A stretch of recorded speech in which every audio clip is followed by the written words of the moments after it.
right, well, we just want to do a little bit of a walkthrough of our capital campaign. Um, we begin with a picture of what our church looked like years ago with the tall steeple and short trees, and now with our tall trees and no steeple.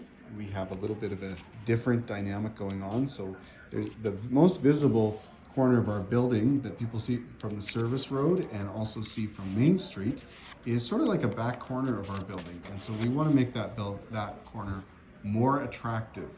And also we want to add some signage. It could be standalone signage, or it could be on building signage. Those are great options, but we want that to really speak to our city about we're here, we're alive, there's good things happening here, and also we want you to join us. So going public is the first theme, and you'll see on a list of capital campaign expenditures there. Again, those three things: signage, making the corner attractive, and on building signage, and for a total dollar figure of $250,000. Our current sign, you can see it there.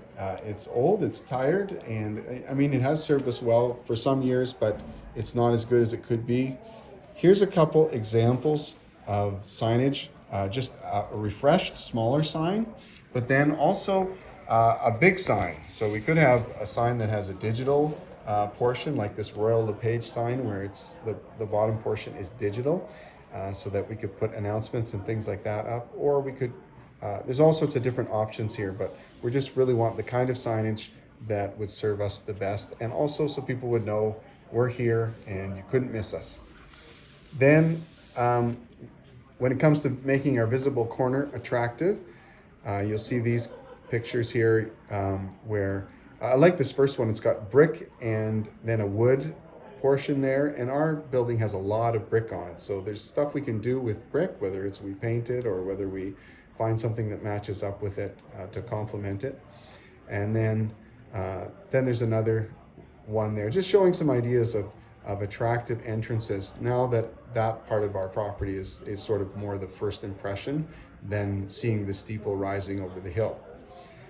Also, a few other options here. We've got one sign here. This All About Smiles sign is all lit up. So do we want something that lights up at night? And then this final one shows big lettering on the side of a building so that you can't miss who we are.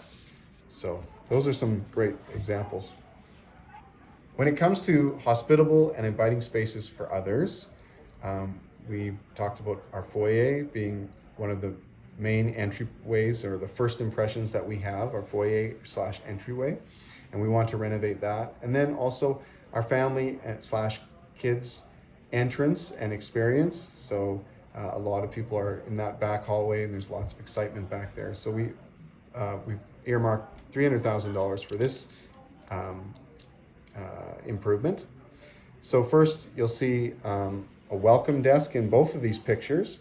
One of the pictures, the welcome desk is small. I think we lean more towards the other picture where the welcome desk is large, and it can have several people manning it, several friendly, smiling people, eager to greet people as they come in. This will reclaim a little bit of space in our foyer. We'll have a little bit more room there, and also it tells people where to go right away, especially newcomers. They don't have to be lost. They can know this is where they're welcome. So I like the one picture because it says welcome behind it. I love the other one because it's a much bigger, broader desk, which is probably more what we would look to have.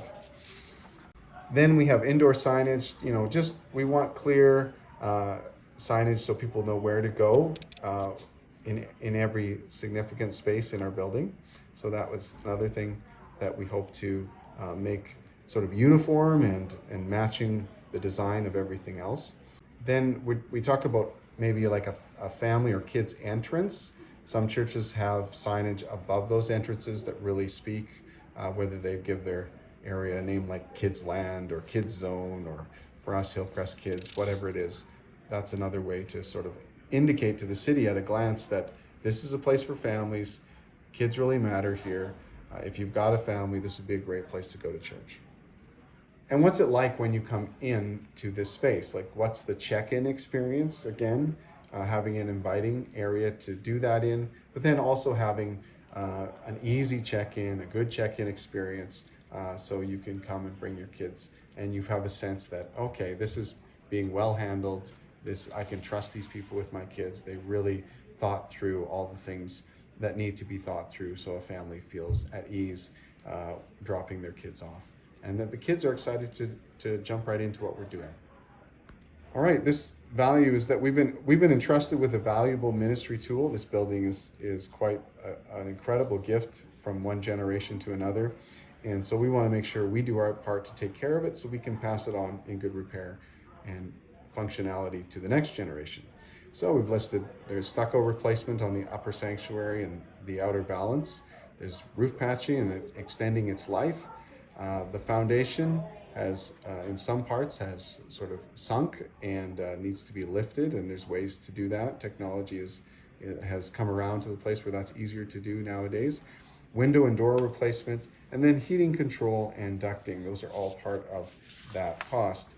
Now, most of these pictures are just bad pictures. They're pictures of areas where we can see that there is a need for repair. You can see stucco falling off the building in that first picture, and then you can see the water damage where water has been able to leak into our building, and so we want to be able to repair those things. So those things are fixed.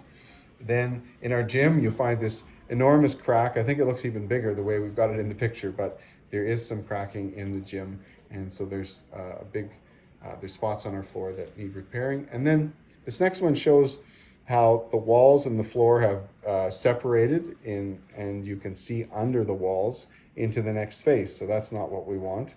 And then this last one shows the heaving. I think this is in our youth room, this last picture. So different problem areas in our foundation, in our roof, and we really want to see these things dealt with, and so we can go forward. So our last value is renewing our gathering space. So we've set aside $450,000 for this, and this is for our main auditorium. So the sound system is old. Lots of the parts are 20 plus years old, and some of the amplifiers are even 40 years old. They're original to this building, but none of it was ever put together, designed for this space. And so we'd love to have a sound system and a lighting system that's designed for the space that we have. And we think that that'll be great for listeners who are young and also for listeners who are older. And we do really want it to work for people. Our seating, you'll see this in the pictures here, our seating and our flooring. The flooring in the sanctuary is actually 40 years old. It's original to 1983, and I don't think they sell that color of orange carpet anymore. So we'll be happy to replace that. And then as you can see, the different pictures of our pews, how they've been patched and they've gotten stained and ripped, and even some of the oak veneer, which is really what it is, an oak veneer, has started to get picked off on spots. And so it is a particle board underneath. It's not solid oak as it appears, and so it does need replacing. What will we replace it with? Well, here's a couple pictures of what some churches have done, and they're probably as close as we could get to how our sanctuary is shaped. And so you can see interlocking chairs. A lot of churches have gone to those. They can be very comfortable, and that's one of our potential seating solutions. But yeah, we think it can still be a very attractive auditorium with new seating, and also it would be great to have just some seating that isn't ripped or torn or getting threadbare, or where the wood is deteriorating. So the total for our entire project, $250,000 for going public, $300,000 for hospitable and inviting spaces for others, $550,000 for taking care of our building, and we're entrusted with a valuable ministry tool, and $450,000 for renewing our gathering space, for a total of $1.55 million, and with a contingency of 16%, we're looking to raise $1.8 million over the next 3 years.